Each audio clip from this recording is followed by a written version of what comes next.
sekarang 30 tahun ke bawah lah, itu agak susah. Apalagi yang 20 tahun ke bawah dari sekarang. Itu mungkin kedepannya mereka sudah susah untuk beli properti. Basicnya dulu itu beli propertinya itu rumah tinggal mereka. Kita mau itu utang, mau itu KPR, mau itu apapun bentuknya, itu suatu kebutuhan dasar seorang manusia, apalagi saya sebagai seorang pria ya, seorang ayah. Nah, saya mau bikin gimana orang itu supaya bisa punya properti. Setiap lini orang, mau itu, maaf kalau saya ngomong dari sisi ekonomi, dari sisi atas sampai sisi bawah semuanya bisa beli dengan hak yang sama. Itu yang saya ceritain. Namanya Grow Property. Layanan ID, digitalisasi industri. Selamat datang di podcast Layana. Nah, setelah kemarin kita kedatangan konsultan IT, kemarin juga udah sempat kedatangan barista legend juga. Sekarang kita kedatangan orang yang lebih legend lagi nih. Seorang pebisnis kuliner, properti, kolektor mainan. Kalau yang di Jogja kalau ke makan ramen terenak di mana, Mas? Kata Igusa. Ya, kata Igusa. Sushi terenak di mana, Mas? Ya, macam-macam, sushi hasa. Ya, itulah. Pak Fani. Monggo. Ya. Gimana, Pak? Kenalan dulu, saya Rianto. Ya. Monggo, Pak, dikenalkan dirimu. Meskipun orang-orang sudah kenal. Ya. Ya, nama saya Fani Suito. Saya terjun di bidang properti sama F&B. Ya, dua itu. Jadi saya menggeluti itu sudah sejak tahun 2004 di properti. Sampai sekarang kalau kuliner itu 2011 sampai sekarang. Ya, itu mungkin terus fokus saya kalau properti biasanya ada di apartemen dan pertokoan. Kalau yang kuliner, yang F&B, banyak kan kita franchise dari luar juga seperti itu. Jadi yang skalanya nasional. Ya, itu Mas gambaran besarnya. Oke, kita mau bahas lebih ke fokus ke properti nih sekarang nih, Pak. Oh ya, ke properti ya ini berarti ya. Oke. Aku mau membukanya dengan segini, Pak. Beberapa waktu yang lalu, Menteri BUMN kita, Erick Thohir, kan mengklaim bahwa ini kan terkait properti nih. Anak-anak muda di Indonesia tuh nggak bisa beli rumah karena kebanyakan kesana sini, kebanyakan main-main. Gimana menurut Pak Fani sebagai itu, Pak, penggelut? Iya. Saya itu berpikirnya mungkin berdasarkan experience saya kan. Kalau melihat anak muda sekarang mungkin lebih tepatnya kayak misalnya generasi anak saya berarti umur sekitar sekarang 30 tahun ke bawah lah, itu agak susah. Apalagi yang 20 tahun ke bawah dari sekarang. Itu mungkin kedepannya mereka sudah susah untuk beli properti. Basicnya dulu itu beli propertinya itu rumah tinggal mereka. Karena kalau kita melihat UMR misalnya Jakarta 4,5 juta sekian, mungkin 5 juta, Jogja 2 juta sekian, mau beli rumah yang di Jogja ya, bukan di pinggir. Misalnya kalau di Jogja kita ngomongin Jogja, bukan yang di kabupaten di Kulon Progo, Gunung Kidul, Bantul yang jauh dari kota. Misalnya kota itu kita ngomong Malioboro, dekat sama mall sekolah Sleman itu ya berat. Sleman pun kalau yang terlalu ke atas ke arah Kaliurang atau ke utara ya juga udah mahal ya. Udah mahal, tapi murah sih kalau yang atas. Tapi kalau lingkupnya dari pusat kota mungkin ditarik garis 5 kilo sampai 10 kilo ya berat ya.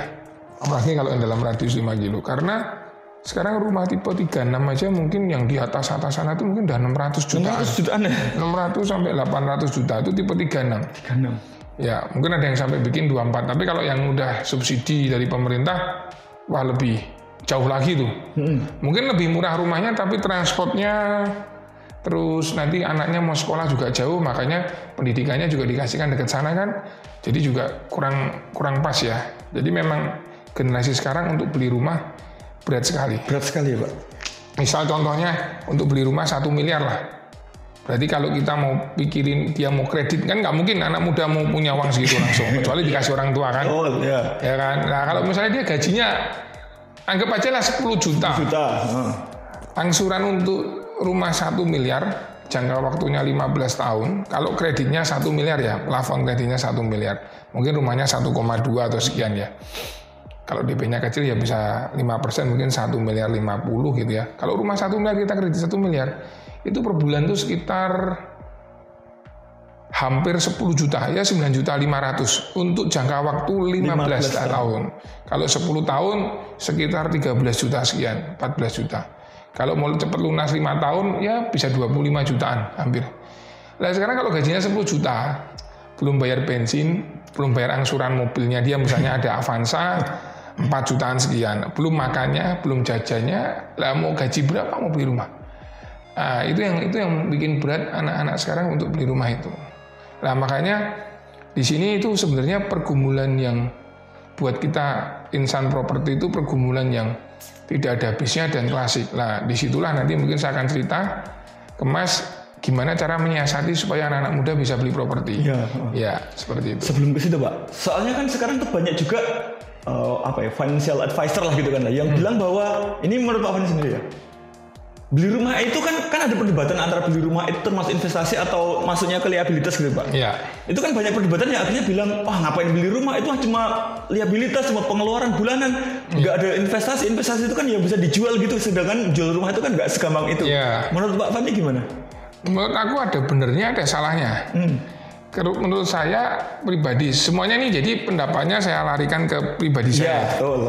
Kalau untuk rumah pertama, rumah yang mereka belum memiliki rumah itu kita harus punya.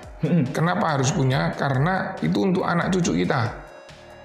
Kita mau itu utang, mau itu KPR, mau itu apapun bentuknya, itu suatu kebutuhan dasar seorang manusia, apalagi saya sebagai seorang pria ya, seorang ayah, harus tenang untuk melihat anak istri saya punya rumah. Nah, kalau kontrakan, kita udah kontrak, ternyata yang punya kontrak butuh uang dijual, kita pindah lagi. Ya kalau pindahnya dekat, kalau pindahnya jauh, anaknya pindah sekolah lagi. Memang itu menjadi liabilities, tapi dia beban utang itu akan terbayarkan karena itu rumah dan harganya akan naik terus. Benar kan? Iya. Seperti tapi kalau sudah punya rumah satu, dia beli rumah kedua, ketiga, saya nggak begitu suka investasi di rumah. Kalau saya lebih sukanya ke ruko, karena lebih gampang disewakan dan lebih simpel karena di pinggir jalan, dijual pun lebih cepat.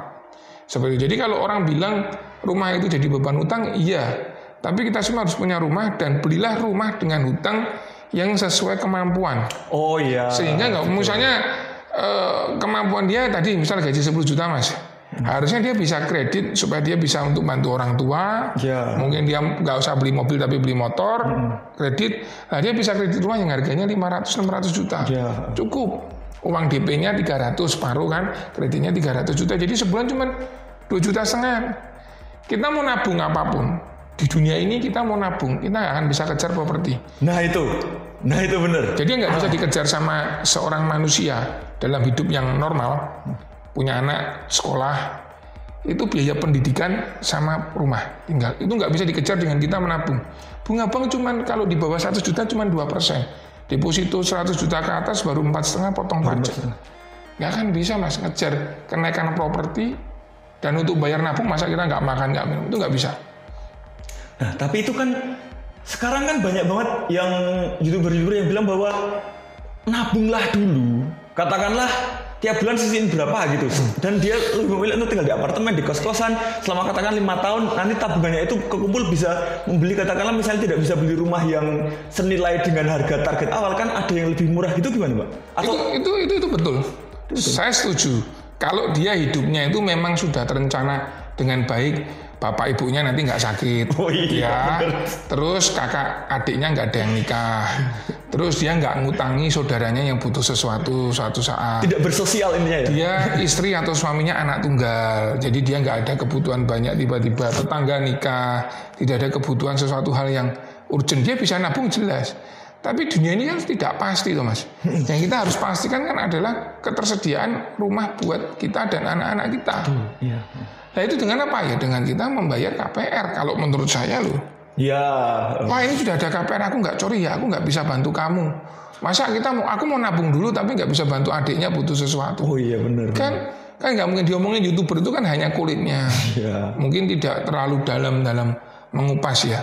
Kalau kita lihat orang Indonesia misalnya kayak kita yang hidup di Jawa, di Jogja, teman nikahan kita tuh wajib datang, kita ngasih sumbangan, ngasih apa, nanti tetangga ikut riwuh bayar lagi, nanti apa diutangi si A, diutangi si B, apa ya, kita hidup di hutan sudah nabung jelas, ya kalau kita dapat bunganya bagus, bunganya nggak bisa ngejar, itu saya udah praktekkan. Sebenarnya itu bisa berlaku buat anak-anak milenial yang dengan apa ya, dengan jumlah selalu sedikit, yang mungkin 20 tahun lagi mungkin orang-orang akan individu dan individualismenya tinggi, mungkin akan seperti itu. Kalau sekarang saya kira nggak mungkin. Berarti kan memang salah satu cara terbaik itu memang KPR ya Pak? Kalau saya untuk orang yang tidak mempunyai uang seperti saya dulu, satu sekali saya bukan papanya, bukan sultan, orang tua kita, dan kita nggak punya penghasilan yang tinggi seperti. Kadang orang pikirannya wah mau hidupnya enak bebas seperti Elon Musk, seperti orang IT gitu. Tapi kan kenyataannya gaji kita kan paling sebulan cuma penghasilan kita 10 juta. Ya. Gitu. Jadi kita harus KPR. Harus realistis. Nggak akan bisa. Nanti rumahnya tambah pinggir. Saya kasih contoh. Teman saya nabung seperti cara tersebut. Oh iya. Rumahnya akhirnya di Kulon Progo.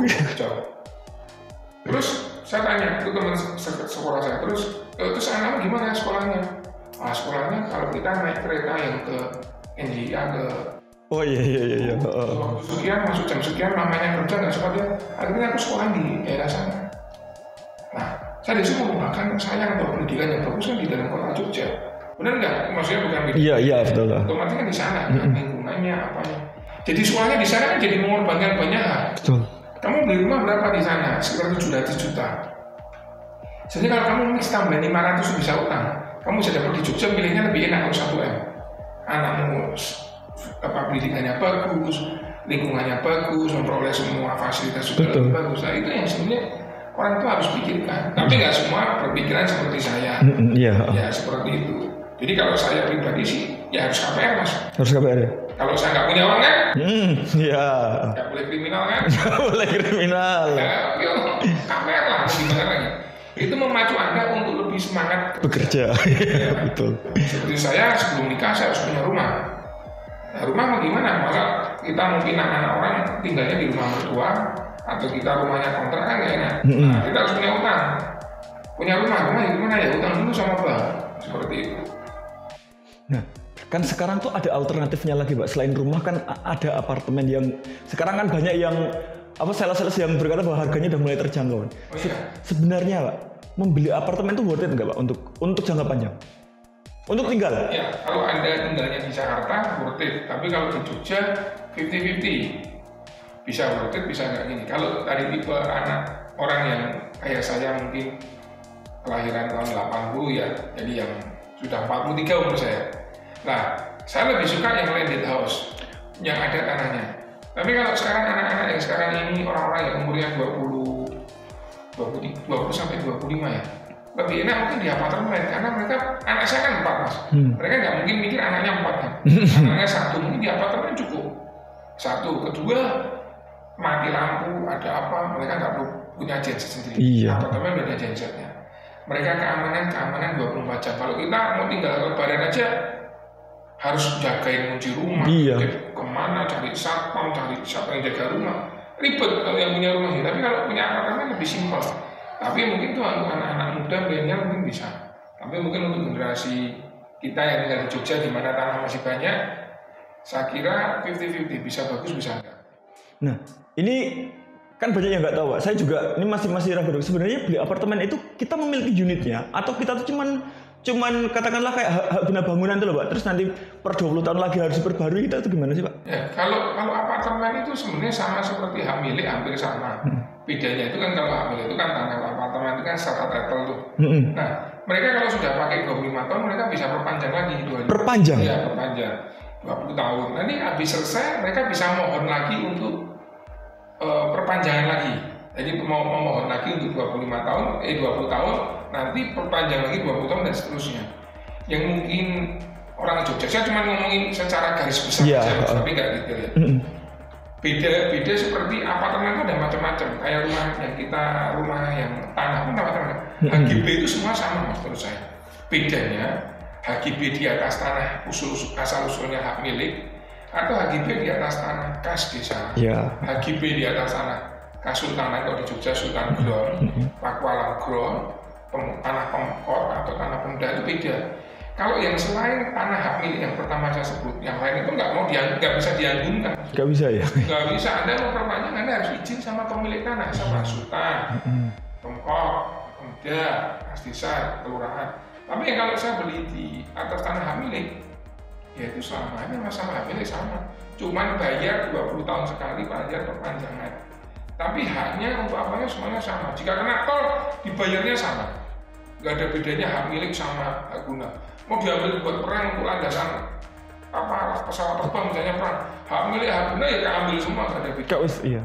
Jadi tentang hak guna bangunan terutama di Jogja itu yang bikin rancu itu karena orang kadang nggak tahu, nggak paham bener, terus cerita sama orang nggak tahu, dianggap suatu kebenaran, diceritain terus. Iya betul, iya. Sebenarnya HGB simpel gini deh mas, saya punya HGB, tanah saya semua HGB di atas tanah hak milik kan. Iya. Maksudnya kan kalau di Jogja kan hanya orang pribumi yang punya hak milik. Betul. Saya nggak ada masalah sama HGB atau hak milik. hak milik. Yang menurut saya simpel ya, saya HGB, saya kasih agunan itu ke BCA untuk kredit, kan ada kredit saya. Bang mau terima kok, karena yakin itu tanah saya belinya HGB di atas tanah hak milik. Tapi bisa nggak kalau HGB saya di atas tanah sultan, saya bawa ke bank BCA nih? Nggak bisa. Bisa mengutangin saya nih, ya kan lihat sertifikatnya, oh ini HGB. Di atas tanah sultan. Nah sultannya boleh nggak ini diagunkan kalau Pak Fani nggak bayar gimana?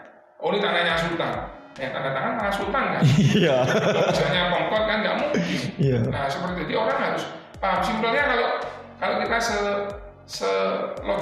logika paling dasar kita, kalau bank mau terima, bank itu kan isinya orang-orang pintar. Iya. Harusnya sudah. HGB-nya sama hamil itu siapa? Oh iya. Kalau bank nggak mau terima ya berarti salah. Iya. Simpelnya gitu aja kalau mau belajar ini nggak perlu bingung sama apa kata orang deh. Ya. Nah, berarti kan di apartemen itu sebenarnya memang kita memilikinya, cuman harus perpanjang itu ya, haknya itu selama. Perpanjang aja. Itu apartemen milik mas seutuhnya. Beda kalau ada apartemen HGB, tapi tanahnya dia bangun itu di atas tanah kesultanan. Itu ada juga mas. Itu kalau perpanjang harus izin keraton, harus izin kas desa misalnya. Tapi kalau dulu dia developernya beli tanahnya mas 2000 meter terus dia bikin apartemen di atasnya, ya itu tetap dia kalau mau perpanjang nggak usah minta izin ABCD, tinggal ke BPN untuk perpanjang aja, selesai. Nah itu kan akhirnya jadi masalah Pak, kalau misalnya kita mau katakanlah ya, entah itu mau kita beli untuk tinggal atau investasi di apartemen yang katakanlah kita nggak tahu apakah ini di atas hak milik atau hak tanah desa, hak sultan, itu gimana cara? Itu biasanya kalau kita mau ngecek itu tinggal kasih ke notaris. Ya notaris kita cari yang memang bonafit, yang memang kredibilitasnya bagus lah, itu mereka akan menjelaskan dengan detail. Oh ini tanah HGB-nya posisinya seperti ini, statusnya seperti ini, aman tidaknya mereka akan bicarakan. Nah, jadi aman. Kalau misalnya memang ada apartemen-apartemen yang dibangun di atas Sultan Ground dan semacamnya itu, kenapa tetap masih mau dibangun dan dijual, Pak? Kalau mereka menjual kan pasti ada marketnya, Mas. Contoh kalau di Jogja seperti apartemen yang saya punya misalnya, apartemen Student Park, itu bisa belinya dari tanah hak milik perorangan. Ya kalau istilahnya HGB saya datanya di atas tanah, HGB-nya di atas tanah hak milik kan, hampir sama lah istilahnya gitu. Tapi beda sama orang yang misalnya bikin di atas tanah kas desa terus mereka jual-jualin. Satu, dari yang developernya itu sudah salah. Seharusnya kalau di atas tanah kas desa nggak boleh dijual. Nggak boleh dijual? Di atas tanah sultan pun juga nggak boleh diperjualbelikan. Makanya kan ada kasus kan yang di Jogja nih, perumahan dibikin di atas tanah kas desa dijual beli. Itu nggak boleh. Nah, kenapa mereka tetap membangun seperti itu? Karena ada pangsa pasarnya. Pangsa pasarnya siapa? Pangsa pasarnya yang orang-orang mau beli rumah dengan harga murah. Karena nggak punya tabungan dan nggak mau KPR. Mereka kadang gini, apartemennya murah cuma 200 juta, tanahnya cuma sewa. Nggak tahu, pokoknya 200 juta aku punya hak 20 tahun. Akhirnya dibeli itu sama mereka, bangun saya dibeli. Nah, atau perumahan yang dibangun di atas tanah kasih seharusnya perumahan itu layaknya kalau perumahan normal di atas tanah perorangan harus jadi HGB. Semua perumahan kan pasti HGB. Iya. Karena itu aturan dari BPN Indonesia kan. Nah, kalau dia beli itu harganya normal kalau yang tadi tanah yang di atas tanah kasih saya itu normalnya mungkin hampir 1 miliar 1,2. Tapi karena ini kas desa, belinya cuma 500-400. Siapa yang nggak mau mas? Lokasinya misalnya sebelahan sama tanah yang hak belinya dari Iya. yang dia bagi ini ya. Yang ini murah banget dibeli sama orang. Padahal orang beli tanah yang rumah yang ada kasih sayang itu nggak boleh dibeli, hanya boleh disewa. Dan sewanya hanya boleh per tahun, Mas. Per tahun. Per tahun, karena kelurahan yang saya tahu ya, tanah kasih sayang yang saya sewa pun juga ada izin gubernurnya, ada semuanya. Kita bayar ke kelurahan itu tiap tahun, benar kan? Kemudian jika saya bangun perumahan, terus saya jual sama Mas kan saya developer kan pasti pinginnya ambilnya 20 tahun ya Mas. Iya. Mas bayar saya di muka. Oh iya. Nah, bisa ngomong di muka. Dibuat bayar. Misalnya saya lari, saya bayarnya kan cuma per tahun. Iya. Tahun pertama lancar, tahun kedua lancar, tahun ketiga uang yang banyak tadi udah saya investasikan nih, belum balik uangnya, saya nggak bisa bayar nih kelurahan. Ya akhirnya apa investasi rumahnya disita sama kelurahan, makanya Ngarso Dalem itu Sultan itu marah karena tanah kasih saya dipergunakan tidak sebagaimana layaknya tanah kasih tersebut. Ya seperti itu. Jadi jangan tergiur harga murah. Properti itu yang satu pasti mahal. Pasti mahal. Pasti mahal. Kalau Anda mau cari yang murah, Anda harus beli lelang. Oh iya. Atau misalnya kredit yang macet itu pasti murah. Tapi Anda harus siapin uang cash. Kalau Anda cari yang normal, ya belilah KPR. Untuk awal cari yang normal dulu lah, nggak usah cari yang terlalu murah atau apa. Yang penting perumahan itu atau rumah tinggal itu belilah rumah yang liquid. Liquid itu dalam arti ini. Anda mau jual lagi itu nggak butuh waktu lama, Mas. Kalau perumahan yang masuk gang-gangnya nggak terlalu banyak, mobil bisa lewat, lingkungannya bagus. Harganya mungkin yang sebelah 600, sebelahnya 700. Ambilnya 700 kalau memang lingkungannya bagus. Akan investasi Anda karena lebih bagus. Seperti itu. Nah, berarti kan kalau sebenarnya tanah kasih itu boleh dipakai, tapi untuk disewakan.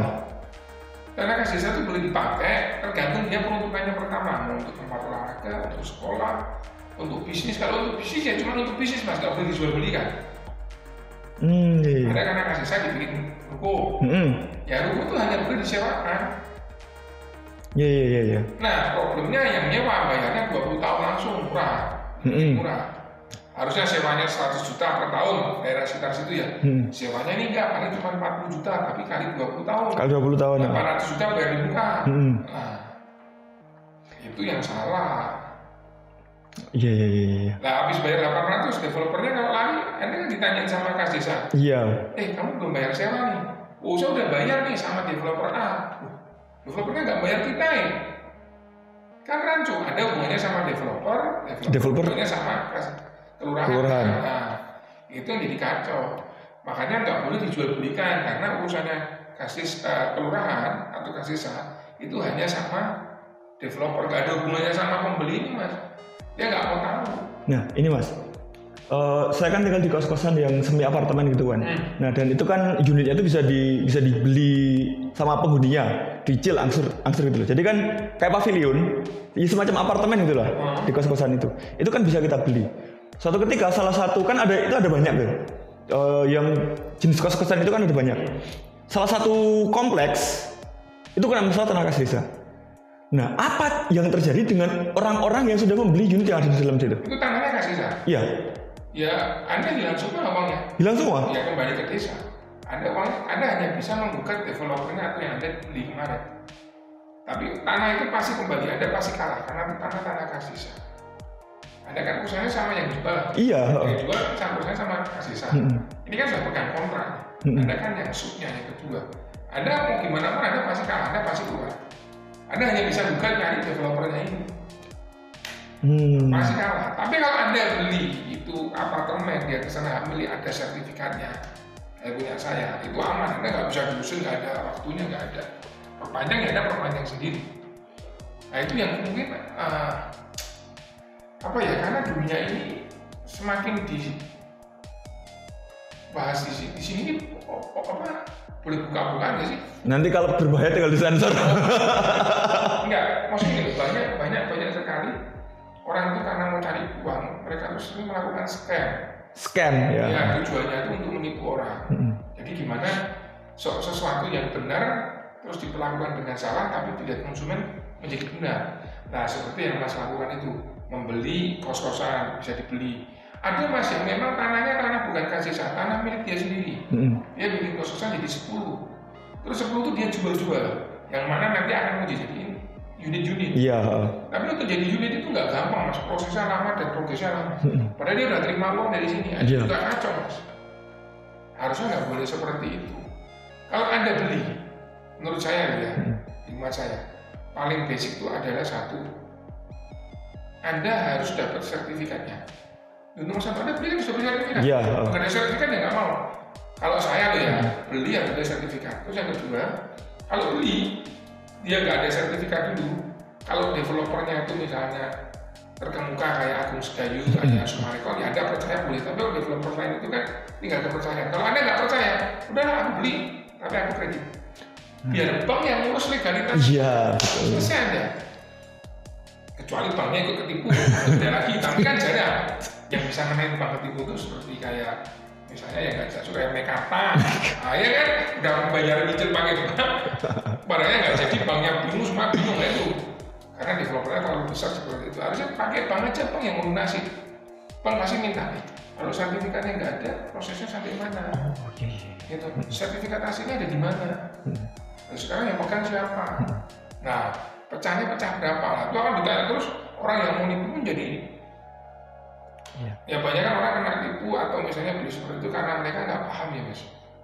Nah itu yang menyebabkan nanti iklim investasi ini semakin runyam. Seperti yang terjadi beberapa waktu yang lalu seperti robot trading itu banyak banget kan kejadian itu karena orang nggak tahu, cuma ingin untung aja besar ya. Konsumen juga salah karena pengen untung besar. Mana ada mas untung sebulan 20%, 15%? Nggak ada, kan? nggak mungkin. Jual ginjal aja uang 1 miliar dapat 170 juta per bulan. Lah ginjal kita dijual aja berapa kita? Nggak mungkin bisa. Nah itu kalau seperti itu udah pasti penipuan ya, nggak usah percaya. Mau itu trading, mau itu apa, menurut saya sih enggak. Seperti itu. Nah, berarti nih, kalau misalnya kita mau beli katakanlah ya enggak, lebih baik beli yang masih kayak desain gitu Pak. Kan banyak tuh yang developer yang jual cuma desain, belum dibangun, atau beli yang udah jadi Pak. Kalau Anda cocok sama beli yang udah jadi lebih bagus.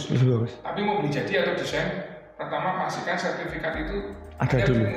Anda pastikan developer ini kredibilitasnya bagus. Nomor satu, kalau Anda mau beli perumahan atau apapun, kredibilitasnya bagus. Kedua, Anda beli itu dia bisa pakai bank atau enggak. Kalau bank udah mau berarti kan oke mas. Iya. Benar kan? Ketiga, Anda kan network, berarti kalau bank udah mau kredibilitas ini bagus, Anda beli, berarti kan ada namanya nanti sertifikat akan jadi. Nah prosesnya seperti apa udah di screening oleh pihak bank sama developer, harusnya nggak ada masalah. Tapi kalau Anda nggak tahu ini yang bangun siapa, masih dalam desain, Anda udah bayar, ya kalau dibangun, kalau enggak. Nah itu. Kalau saya pribadi, saya lebih suka beli pakai KPR, karena saya lebih aman. Jadi saya menghapuskan pemikiran yang negatif atau misalnya yang saya ada yang nggak pas, misalnya ini legalitasnya gimana ya, ini apa, ABCD. Kalau pun udah oke, biasanya saya nggak jamin 100%, biasanya aman. Berarti salah satu keuntungan KPR itu ya untuk meminimalisir risiko itu ya? Betul, seharusnya aman.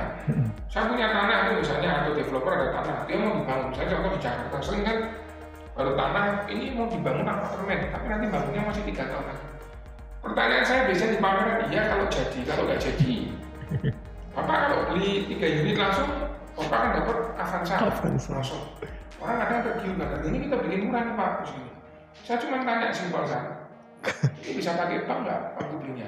Oh nggak bisa Pak, kita biasanya developer cash bertahap. Saya biasanya nggak mau. Saya pribadi loh, ini pribadi saya. Saya nggak mau cash bertahap, sama aja saya bayar ke kamu. Nggak ada yang screening. Kalau pakai bank kan nggak apa-apa. Nggak bisa pakai bank, oke saya tanya kedua. Yang kedua, sertifikatnya ada di mana? Oh ada Pak, di developer kita. Oh ya ada di mana? Oh di developer lah. Nanti kalau tewas kita bayar terus sertifikatnya diagunkan, dia dapat uang dari kredit, dapat uang dari bangun lari, lalu kita habis. Nah, sekarang hal seperti itu serahin ke bank ya. Bank itu kan banyak orang pintar di sana. Dia kan pasti akan screening. Oh ini sertifikatnya. Kalau saya membiayai Pak Fani mau kredit, berarti kan harus memastikan sertifikatnya Pak Fani ini bakalan bisa keluar kan? Nah, kalau Anda beli nggak pakai bank, ya risikonya besarnya di situ. Itu menurut saya seperti itu. Jadi kalau Anda mau aman, salah satunya pakailah KPR. Biasanya 99% 99% biasanya aman. Biasanya lebih aman gitu. Tapi bisa juga nggak aman loh, karena kita ada contoh Megatrust. Iya, makanya itu yang bikin khawatir itu. Nah, jadi pilih developer yang bagus, belilah pakai bank. Jika Anda mau belinya cash, dapatkan harga semurah mungkin dan sertifikat Anda bawa. Kalau cash? Iya, sertifikatnya kan harus jelas. Anda tanya ke notaris kapan sertifikatnya keluar, bayar boleh. Kan yang anak kan maunya cash kan, aduh nabung. Ya kalau nggak beli BMW dulu. Ya kan? Betul. Nah yang saya aneh, saya punya rumah yang middle dulu ya.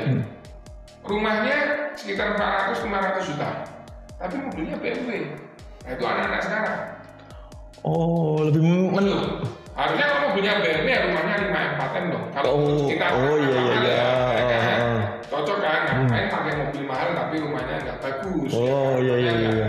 Nggak mencerminkan kan aneh. Kalau orang sekarang kan sukanya flexing penampilan dulu. Iya.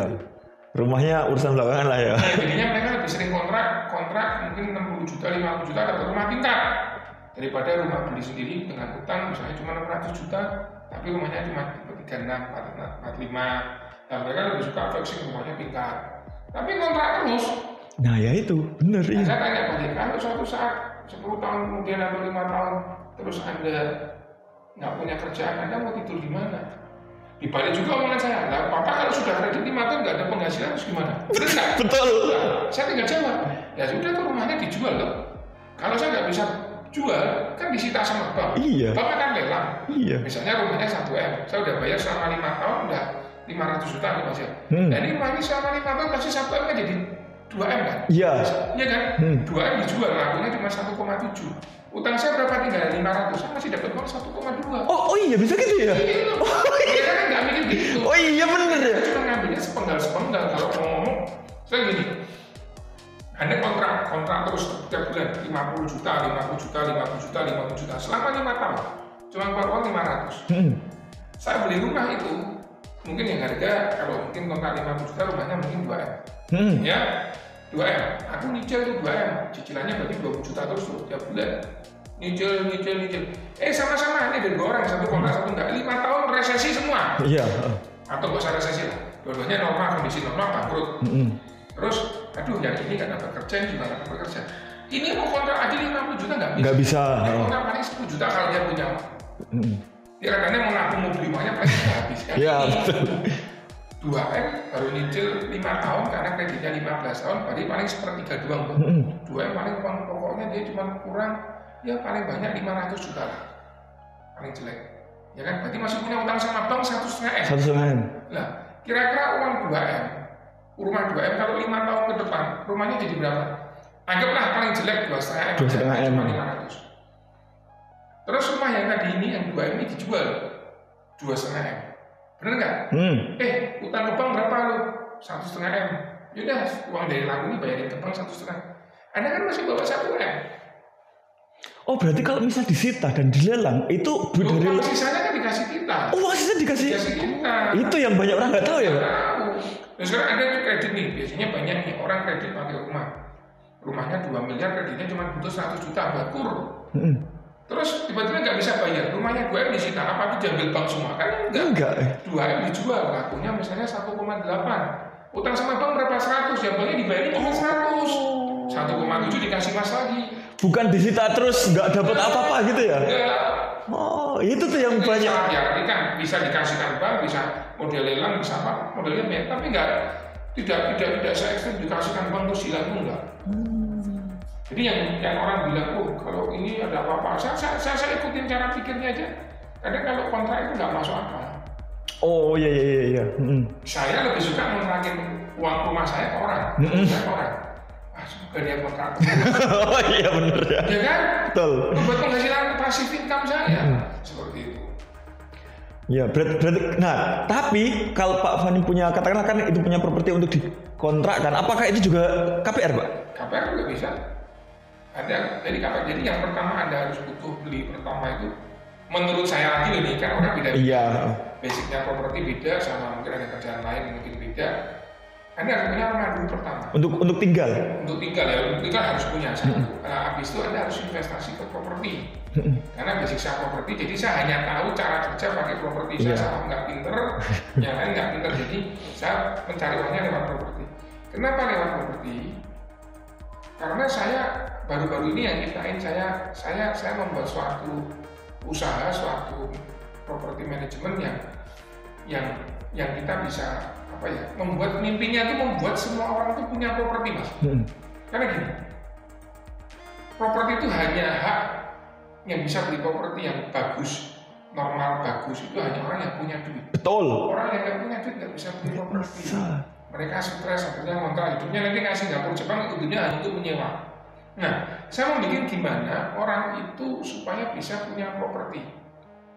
Setiap lini orang, mau itu maaf kalau saya ngomong dari sisi ekonomi, dari sisi atas sampai sisi bawah semuanya bisa beli dengan hak yang sama. Itu yang saya ciptain. Namanya Grow Property. Itu yang saya bikin. Nah, tujuannya apa untuk seperti itu dan membuat orang itu mempunyai passive income. Iya. Oh iya. Nah, itu yang intinya GoPro seperti itu. Karena kita mau menjualnya adalah passive income. Dan di GoPro itu kemungkinan loss atau rugi itu 0%. 0%? 0%. Nah, bisa gitu nanti kalau Mas sudah ada pertanyaan nanti aku lanjutin. Oh iya. Ada pertanyaan apa lagi? Ini bentar satu kali lagi. Gak apa-apa. Apakah investasi properti itu harus beli properti? Investasi properti harus beli properti. Kalau ada investasi properti yang saya tahu harus beli properti. Enggak, kalau misalnya kayak kita sewa untuk disewakan gitu loh, Pak. Kalau Anda sewa untuk disewakan, iya, tapi ya itu suatu ini ya, maksudnya ke pekerjaan. Oh. Anda misalnya sewa kas desa, properti ini, Anda bangun atau mungkin kas desa ada bangunan, Anda sewa 1 juta, kemudian Anda pecah-pecah, Anda sewakan sudah berbangun 300 juta, itu bisa juga. Itu bisa juga. Tapi kan properti itu kan intinya properti itu kan Anda harus memiliki dulu kan. Oh iya. Menurut saya loh ya, namanya properti kan Anda harus bisa memiliki. Kalau kita tuh tidak memiliki, berarti kan itu punya orang lain. Bener kan? Nah, seperti itu. Berarti kalau kita sewa untuk disewakan itu cuma kayak pekerjaan aja ya, cuma ya, kayak. Kalau ya itu saya kira bukan investasi ya. Jadi kalau misalnya untuk sewa dan disewakan, nanti semua kontrak udah investasi properti nanti. Iya. Aku kontrak kos 1 juta. Ini ada temanku mau tidur bareng. 800.000 ya. Udah 200. Nah itu. Itu nggak bisa. Nggak bisa ya. Itu nggak bisa disebut. Itu bukan termasuk investasi properti. Menurut saya ya. Iya. Saya mungkin ada bisa sebut itu investasi. Kalau menurut saya enggak. Investasi itu Anda membeli dan Anda punya hak di sana. Misalnya contoh, ini ada rumah dijual, Mas sama adiknya, udah berapa harganya? 500 juta, urunan 250 beli. Mau namanya pakai PT atau pakai pribadi. Oh iya. Nah itu kan punya Mas berdua, Anda berarti investasi di sana. Harganya naik, Anda dapat. Tapi kalau susah kan nggak bisa harganya naik. Betul. Ya kan? Iya. Seperti itu. Jadi mungkin menanggapi ya, hanya satu di dunia menurut saya loh ya, usaha. Nanti Mas bisa jawab. Investasi atau tools atau sistem apa, kita mau investasi apapun yang menghasilkan 2 penghasilan. Menghasilkan 2 penghasilan? Ya, itu apa? Menurut Mas apa? Kita berinvestasi terhadap sesuatu apapun itu, usaha apapun itu, tapi menghasilkan 2 penghasilan. Maksudnya dapat 2 income langsung gitu? Ini properti pasti ya? Kalau saya mau properti, makanya selain properti Mas ada nggak? Saham cuman beli terus nanti kita jual. Apa lagi Pak selain itu? Ya menurut saya belum ketemu apa. Mungkin berarti ada yang. Oh iya, ini podcast. Kalau ada yang tahu komen. Ya. Yang bisa. Saya beli emas nih. Emas 1 kilo 1 M. Kita ngomong 1 miliar. 1 miliar emas suap, bongkahan ini. Ini kan saya beli nih 1 M. Saya kantongin di rumah, masukin brankas. Tiap hari aku lihat-lihat, bagus. Ya 5 tahun lagi aku jual. Wah 1 M jadi misalnya 2 M. Ya. Berarti saya dapat untungnya pada waktu saya jual.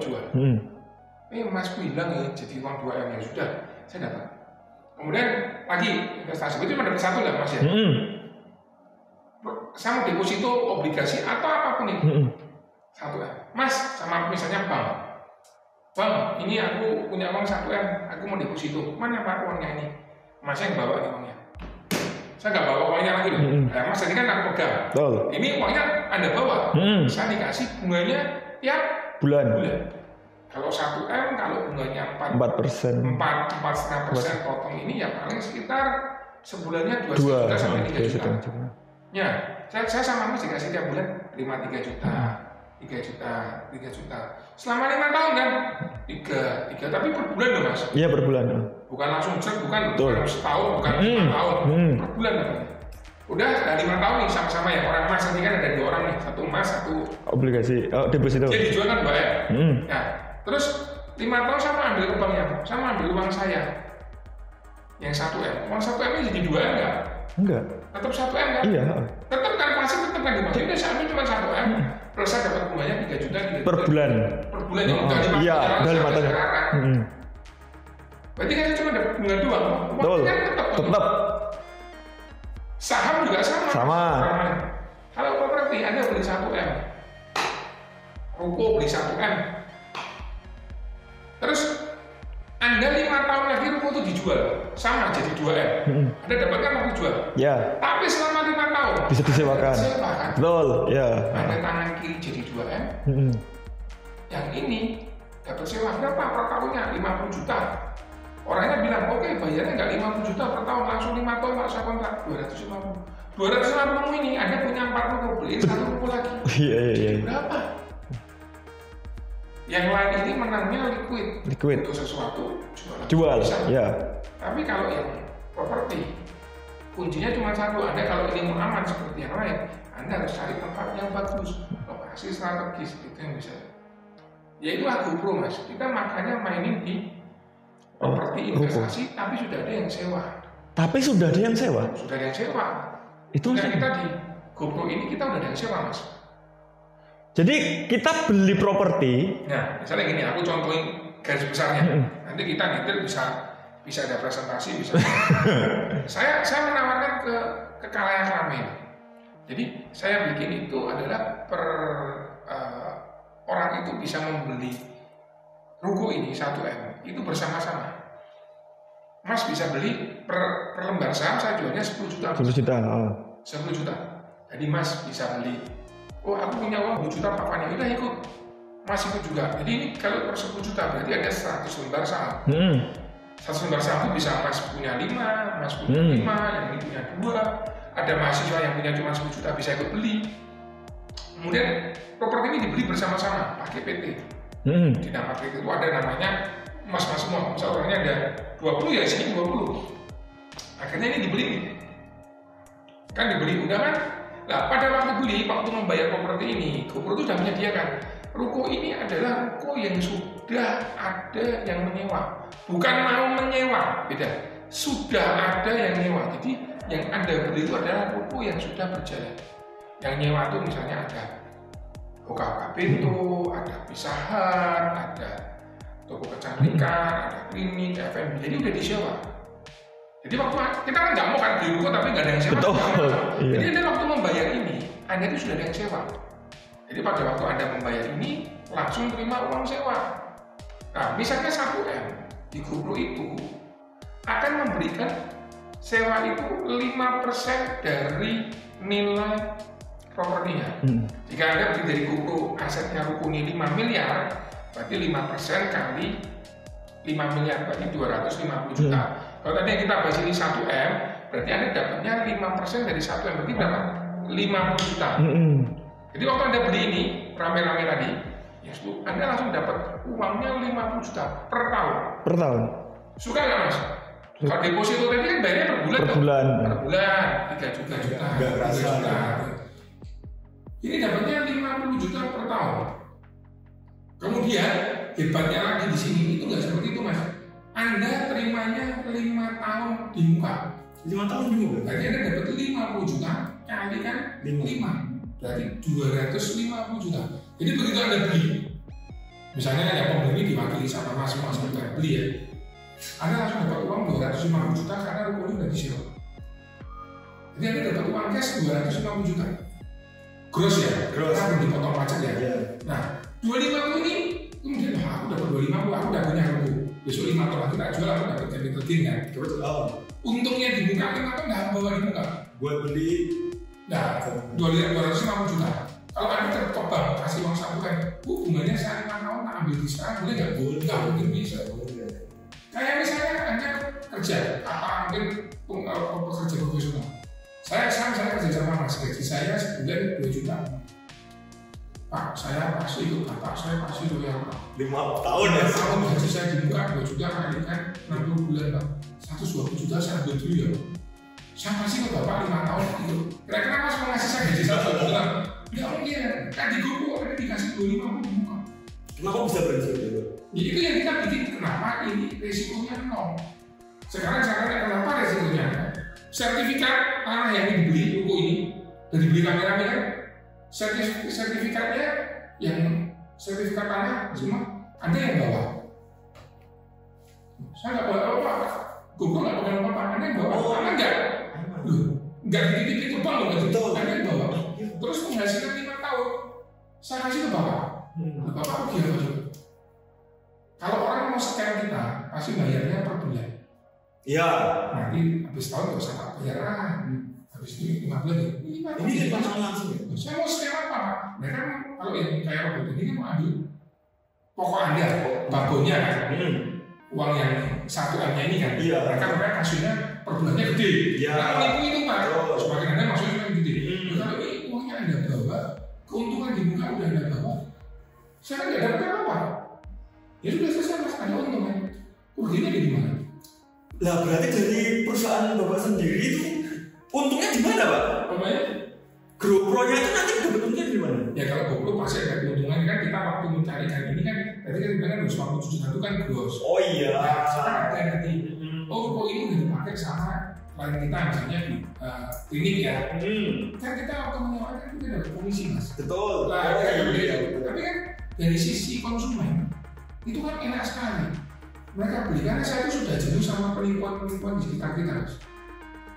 Dari robot trading, dari apapun itu scam yang kita aja. Kalau ini saya bikin sesuatu yang bisa mengalahkan deposito. Nah, tapi kok bisa ada jaminan rumah itu sudah disewa itu Pak? Kalau Anda rumahnya belum disewa, ya Anda nggak perlu beli kok. Oh berarti dari pihak GoPro itu nanti memang benar-benar menyediakan ruko yang sudah disewa. Ya rukonya itu sudah dari nyewa, sudah ada kliniknya, kliniknya udah jalan 2 tahun. Oh sewanya selama 5 tahun. Oh begitu ini mau dibeli mereka perpanjang 5 tahun. Uang sewanya kan kapasitas Anda. Iya betul. Oh iya benar. Jadi kalau rukonya kosong ya Anda jangan beli. Anda nggak akan beli, Anda kan untung. Udah beli, dapat uang sewa. Lu rumusnya aja 5% dari harga rukonya. Mau rukonya mahal, mau rukonya harganya tinggi, mau harganya rendah, ada rukonya 10%. Per tahun dikalikan 5 tahun berarti 25%. Itu cuma iya, benar. Itu kan berarti cuma konten dari sewa. Apanya? Itu yang konten sewa. Belum kalau misalnya nanti dijual. Ya setelah 5 tahun ini sewa kan yang pegang sertifikatnya Anda. Iya. Anda mau iklan itu di rewet ke era properti atau yang mana agen-agen properti Safer dan Mas Efek kan nggak ada. Dulu belinya 1M nih misal, mau dijual ini bisa mau jual 2M. Ya udah kalau dapat 2M laku, ya saya tinggal bagi tuh ke teman-temannya nih. Oh dulu kamu berapa? Oh iya. Udah dijual ya selesai. Atau misalnya kita nggak mau jual ini rukonya, tapi ada beberapa butuh uang. Ya sudah, Mas beli sahamnya si A. Dulu kamu belinya kan 10 juta, ini udah 5 tahun nih. Jadi misalnya 15 juta, misalnya udah tak belinya 15. Jangan 15 ya, kurangilah diskon lah, udah 14. Ada pasti harganya di atas 10 juta harganya naik. Iya betul. Aman nggak Mas? Asal ngomong aman, ini sudah saya godok. Makanya saya kasih gimmicknya dari GoPro itu adalah untungnya membuat semua orang yang bisa membeli GoPro. Bener nggak? Anda pernah nggak kebayang kita punya Jenderal Sudirman? Nggak keren nggak? Jenderal Sudirman kan mahal. Tanah di Dembangan mahal.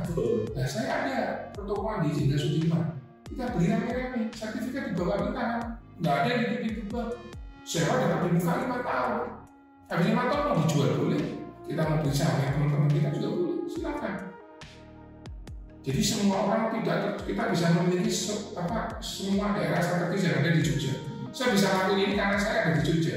kebetulan Jogja saya belum bisa. Itu satu. Kedua, kita keamanan kerugian itu 0%. Kenapa 0% saya lagi? Karena Anda udah dapat sewa 5 tahun di bulan dan sertifikat dan kepemilikan semua Anda bawa sendiri. Untungnya apa? Misalnya ya, pandemi 2 tahun lagi ada pandemi lagi.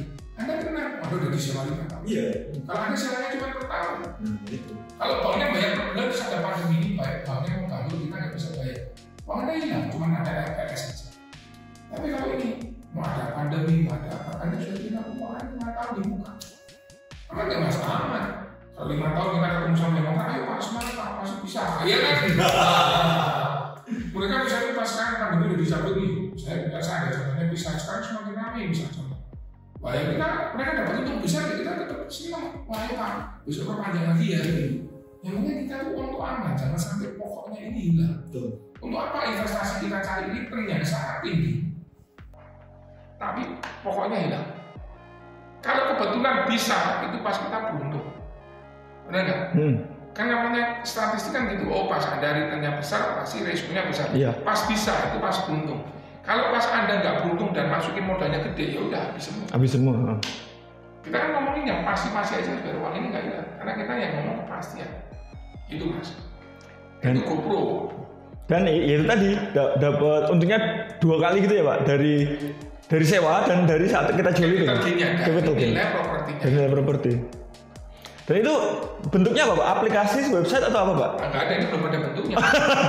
Kita jualnya masih Oh kita masih itu ya, masih manual. Iya, belum ada aplikasi. Jadi kita nggak bisa. Karena gini, punya kita ini bukan crowdfunding. Nah itu. Punya kita ini. Nah itu. GoPro itu bukan crowdfunding. Crowdfunding itu kan menggather semua uang dari masyarakat. Betul. Misalnya ini ABCD uangnya masuk. Betul. Terus nanti kemudian saya untuk investasi bakso, investasi cuci mobil, lah itu namanya crowdfunding. Kalau ini kita bareng-bareng uang tadi, kita bikin PT. Ya. Namanya semua ada di dalam PT. Kemudian kita beli properti. Berarti setiap kali ada yang pengen, misalnya mau, ini ada ruko nih, udah disewakan nih, udah ngumpul orang, itu langsung bikin PT? Iya, bikin PT sendiri untuk beli ini. Berarti kalau misalnya nanti ada sekumpulan orang lagi, berarti tidak. PT-nya beda lagi. Oh, berarti tidak terpengaruh dengan ini. Per satu ruko satu PT. Per satu ruko satu PT. Oh iya, bukan iya sih. Kalau yang dari GoPro, karena GoPro udah screening nih. Oh iya. GoPro-nya ini pengelolaan sama kan bagus. Kalau crowdfunding kan bener-bener masuk ke platform itu. Kita nggak tahu apa-apa. Kita nggak tahu apa-apa. Dikasih return kan. Dikasih return. Itu makanya OJK masuk. Aku udah ke OJK juga. Bahwa di OJK ini kita murni seperti pembelian biasa. Pembelian, iya sih. PT tertutup, bukan open. Kalau crowdfunding kan open. Betul. Berarti benar-benar menggabungin orang yang pengen beli properti, bikin PT terus beli gitu kan? Kenapa saya pakainya sewa? Mungkin yang hampir kayak saya, kalau saya mungkin boleh mengklaim ya, per tanggal ini ya, sampai saat ini nggak ada yang bikin kayak punya saya di Indonesia.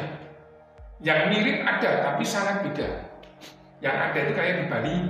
Anda lihat isi properti atau mungkin apa itu ada. Punya villa, ada nyicil. Tapi saya tanya, pada waktu Anda masuk nyicil, Anda dapat sertifikat nggak? Nggak mungkin. Anda nggak dapat sertifikat. Anda cuma nyicil sertifikatnya jadi kapan? I don't know. Bahkan mungkin nggak jadi. Saya nggak tahu sertifikat. Yang kedua, pada waktu Anda nyicil, villanya belum dibangun. Baru mau bangun. Punya saya, bukunya sudah dipakai.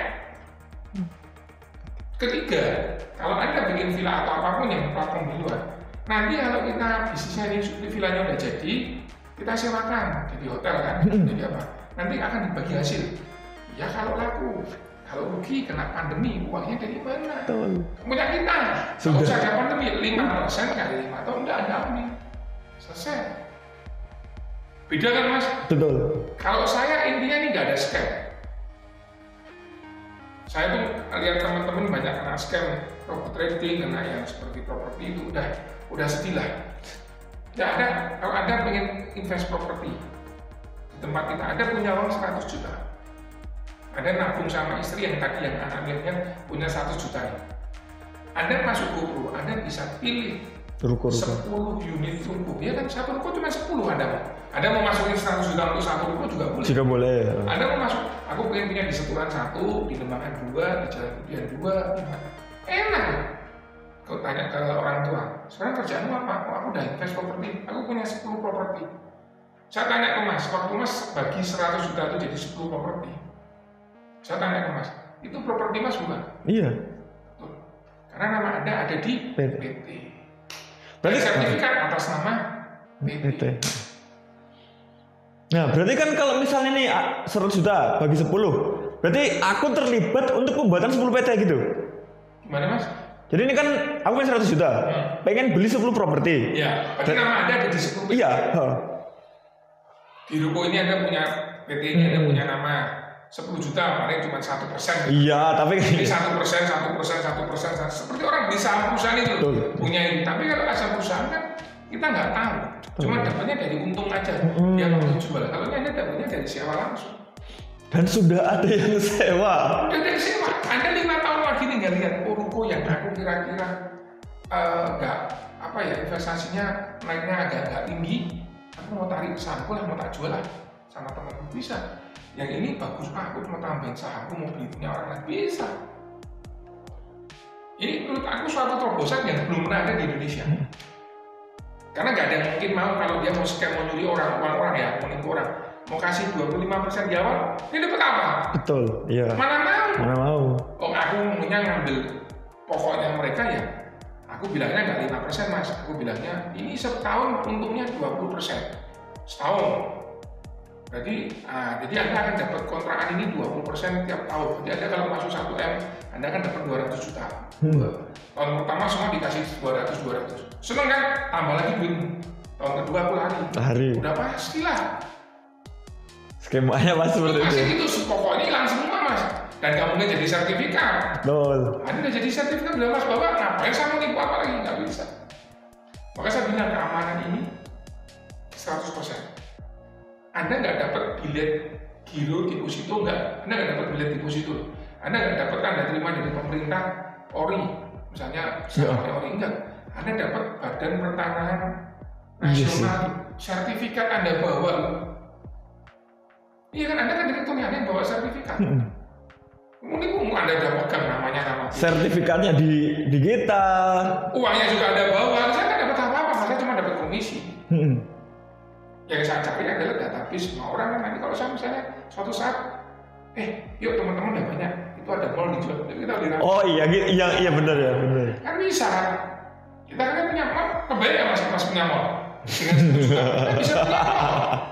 Bentar lagi hotel, aku ada hotel, bentar lagi hotel kita beli rame-rame hanya dengan 10 juta Anda bisa punya hotel. Kalau saya mau beli hotel misalnya 10 miliar beli hotel misalnya terus habis beli hotel, saya ngurusin penjualan Traveloka, bla bla bla. Nanti kena pandemi, kena ini, pusing. Mendingan saya beli hotel dari GoPro aja. 1M, 10M, langsung sama GoPro dikasih 5% dari 10M. 500 juta kaliin 5 tahun, 2,5M. Mau ada pandemi, gak ada apa, urusan lu, hotel itu kamu urus. Aku udah dapat 2,5M. Enak mas. Urusan dapatnya berapa ya tergantung terserah dia. Dia mau kelola itu jadi dapatnya setahun 5 tahun dapat 5 miliar, ya itu keberuntunganmu. Tapi kalau kamu 5 tahun rugi 2M, ya sudah pasakan aku 2,5M aja cukup. Jadi kita ngajak orang untuk cukup mas. Kalau kena serakah pasti nggak cocok sama ini, karena ini cuma 5%. Iya sih betul sih. Iya kan? Kalau tapi 5% ini 5 tahun loh mas, kali 5. Iya. Iya. Kalau bank 5% dibagi 12 mas. Betul. Iya. Jadi ini tinggi banget. Nah, aku ngomong tinggi. Saya nggak rugi karena uangnya dari yang kontrak mas. Jadi GoPro itu yang memanage semua mas. Ini ada hotel mau dijual 10M, kita jual ke konsumen, ke masyarakat kan. Mau yang beli siapa yang 10 juta. Tapi hotel ini harus sudah ada yang ngelola. Iya. Nah, itu yang ngelola GoPro. Manajemennya Askom apa. Pokoknya tahunya yang tadi mas bilang itu investasi kos-kosan tadi, koskan tapi disewain lagi dulu mas. Ini hotelmu aku sewa 2,5M udah, mau aku untung 10 miliar bapak, kamu nggak usah ikut-ikut. Itu GoPro-nya sama. Oh iya betul. Itu seperti itu. Jadi urusan apakah itu untung atau tidak itu bukan. Konsumen udah nggak perlu. Nggak perlu pusing, nggak dapat untung di muka kok. Betul. Dan sertifikat bapak bawa. Mau diapain serah gitu ya. Nggak bisa gantikan kemana-mana sertifikat bapak-bapak. Nah seperti itu. Tapi kan akhirnya kan tetap aku dapatnya berapa kan tergantung seberapa banyak yang aku beli lot sahamnya kan. Ya, Anda mau beli berapapun saham yang Anda beli, Anda dapatnya 5%. Ya betul. Iya kan? 5% kali 5 tahun, 25% gross. Karena kan dipotong pajak jual beli. Jadi enak mas, masih punya 1 M ya dapatnya 5%. Betul. 25%. Kalau Anda punya 10 juta juga dapat 25%. Ada teman saya beli, saya ini belum mencari secara massal ya, karena kita masih door to door juga. Kenapa? Kita belum punya SDM yang cukup. Tapi aku yakin ini akan jadi sesuatu yang besar gitu. Nah, ada teman saya cuma punya 30 juta mas, nabung selama 4 tahun mas. Kerja sama orang dia punya tabungan 30 juta gitu. Seumur hidup dia baru bisa beli properti di tempat saya, 3 tempat. 3 tempat langsung? 3 tempat, 10 sudah karena aku baru bisa beli. Aku cuma percaya ini zona aku ada di PT. Ya udah. Yang ngurusin pembuatan PT? Kita semua, GoPro semua. Jadi masih tinggal duduk diam. Pajak semuanya kita clear. Pajak jual beli, pajak sewa, kan dipotong pajak sewa, PPh sewa, PPh dividen, semuanya kita bayar. Jadi clear di depan pajak, Anda clear, Anda buka semuanya. Jadi nggak ada yang ditutup-tutupi, semua bisa declare. Jadi semua pajak udah masuk di situ, Anda terima sudah bersih.